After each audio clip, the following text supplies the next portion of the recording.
नमस्कार, मैं काजल। आप देख रहे लाइव लगातार। धनबाद के केदुआडी क्षेत्र में कई दिनों से जारी गैस रिसाव प्रशासन और वैज्ञानिक टीम के लिए गंभीर चुनौती बना हुआ है। गैस के कारण इलाके में दहशत का माहौल बना हुआ है।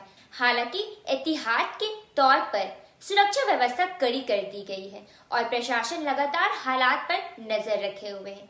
गैस रिसाव पर नियंत्रण के लिए पीएमआरसी की टीम ने गुरुवार को नाइट्रोजन इंजेक्शन की प्रक्रिया शुरू की है। पीएमआरसी के managing director professor BC Panigrahi के अनुसार बोरहोल की पूरी वैज्ञानिक प्रक्रिया अपनाई गई है और विजन मॉनिटरिंग के जरिए गैस कंट्रोल की स्थिति पर नजर रखी जा रही है। उन्होंने बताया कि हालात अंदरूनी परिस्थितियों पर निर्भर करते हैं और यदि कोई बड़ी तकनीकी समस्या नहीं हुई तो स्थिति जल्द सामान्य हो सकती है। वहीं पीएमआरसी के चीफ साइंटिस्ट नगेश्वर साहा ने कहा कि पहले की तुलना में अब हालात काफी हद तक नियंत्रण में है। अगले 72 घंटे तक नाइट्रोजन फिलिंग जारी रखकर स्थिति का आकलन किया जाएगा।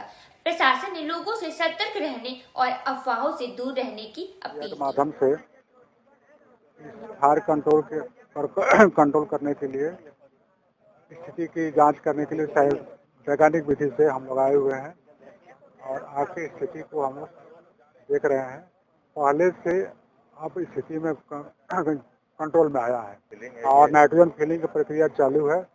इससे हम लोग देखेंगे कि कितना फायर फिनिश होता है, उसके अनुसार फिर आगे हम लोग ये तो जितना रिजल्ट आएगा उसको देखें। ये पहला टैंकर ही चलेगा सकाल शाम 72 घंटे, फिर और भी एक टैंकर है। हाँ और टैंकर नहीं, और नहीं, जब तक रिजल्ट देखेंगे तब उसके बाद हाँ दूसरा टैंकर है। ऐसे बहुत सब बोर करना पड़ेगा। और कितने पॉइंट एक किए, दूसरा किए, दूसरा में तीसरा किए, तीसरा के चौथा किए। पूरा हम लोग एरिया को स्टोर करना है कि सेफ है।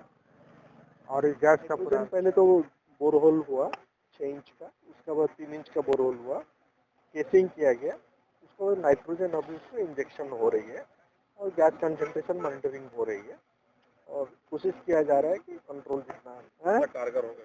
नहीं, हम लोग का तो माने ये तो ओल्ड वर्किंग है, 100 साल 150 साल पुराना, तो इसमें हम लोग प्रेडिक्ट कर रहे हैं जल्दी होना चाहिए, लेकिन डिपेंड करता है कि अंदर का चीज़ तो देखा नहीं गया है, जो अजम्पशन है उसके साथ मैच करता है तो जल्दी हो जाएगा। नहीं तो एक्चुअली इसमें 2 फायदा होता है। एक है कि जो ऑक्सीजन है उसका मात्रा घटाता है, दूसरा है कि थोड़ा कूलिंग इफेक्ट होता है।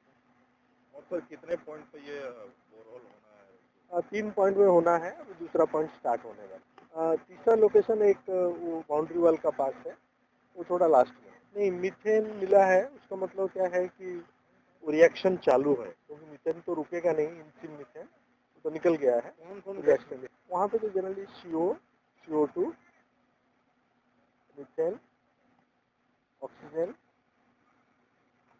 और हाइड्रोजन बहुत कम है। नाइट्रोजन जो मंगाया गया वो फायर भी है क्या? फायर तो जरूर होगा, CO मिल रहा है तो फायर तो है। बोर होल्डिंग के समय फायर का कोई इंडिकेशन मतलब क्या है कि जब CO हम लोग का जो एमिट हुआ उसका मतलब क्या है कि बोरहोल उसका नीचे फायर है तभी जाके हुआ। बोरहोल के समय कोई फायर नहीं निकला? नहीं, फायर तो निकलेगा नहीं ना, CO निकलेगा। नहीं, CO निकलेगा ठीक है, कभी कभी आग भी निकल जाता है। नहीं, आग प्रिकॉशन लिए हुए थे कि जैसे कि उसका अंदर में एक्सप्लोसिव जोन नहीं फॉर्म करे, जो कि ज़्यादा खतरा है उसको लेके। उससे आप लोग राहत है? नहीं निकल रहे थे, वो नॉन एक्सप्लोसिव जोन है।